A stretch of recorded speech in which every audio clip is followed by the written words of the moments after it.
Hello. Well, a couple of things here. This won't take long. We're going to put another disc. Remember, we've been copying musical files from the 1541 to the 1581. Why? Well, because we can. I do want to test the 1581. So I'm using Copy All by Jim Butterfield.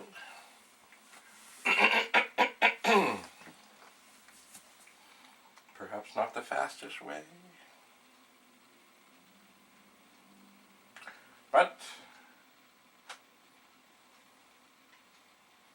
I know in the end things will not, or things will get there. So now the other thing I have here, I just brought in, sorry, I didn't just bring it in, I brought it in yesterday, but it hasn't seen the light of day for a long time. It's a Vic thing. Oh, made by Commodore, probably for schools. Oh. So this is Commodore Model 1020, which really what it is, it's a Vic-20 inside this case. So a monitor can sit on it, and it can be in a classroom, and it's not so easy to steal. Now, let's see if I can do this. Inside is this massive cartridge port thing, which lets you put 5 different cartridges in. And actually in here there were 3, and there's 2 others sitting there somewhere, hidden away in here.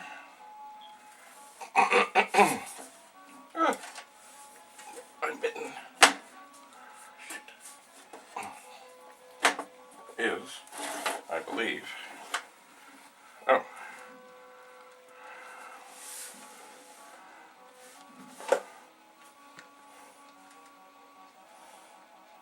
well, I have to look at this more.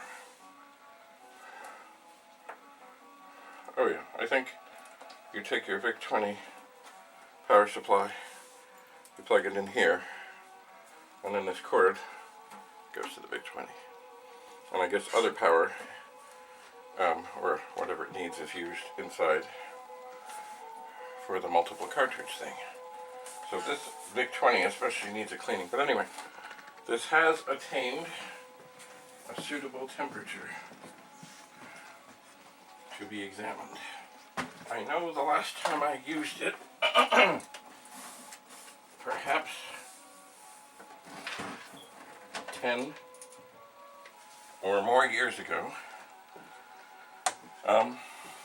it worked quite fine. And actually, I had it at the cottage, and it was my Omega Race brake machine. It was. So, we'll look at that in a little bit. And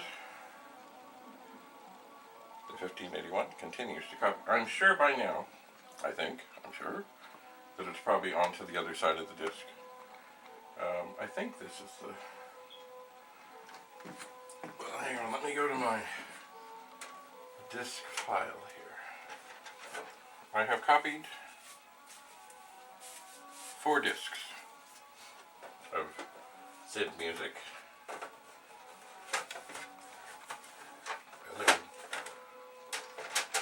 So it's working on the 5th. So it might even, well, it might run out of space on this one, but I don't think so. We shall see. For the moment, it just continues to quietly work away. That was easy.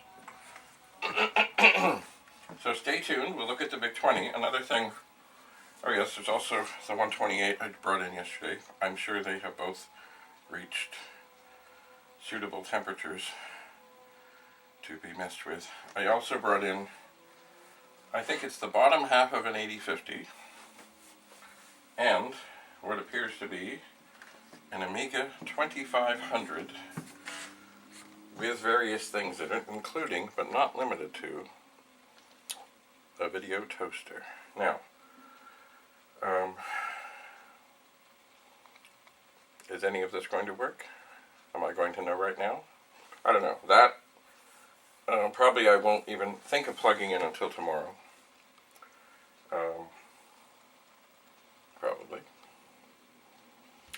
Because, well, it's cold out. And I wouldn't like to think that anything to do with the cold made anything worse. So that is why I let the Vic-20 and the Commodore 128 attain room temperature. So, we will meet again to explore the Vic-20, etc. I do want to, well, I have to make notes on things and get the table cleared up a bit so I can continue. And then, of course, I must get back to the pets, which continue to torment and stymie me. Don't forget the 4040s and the SX64s I was going to get to. And, you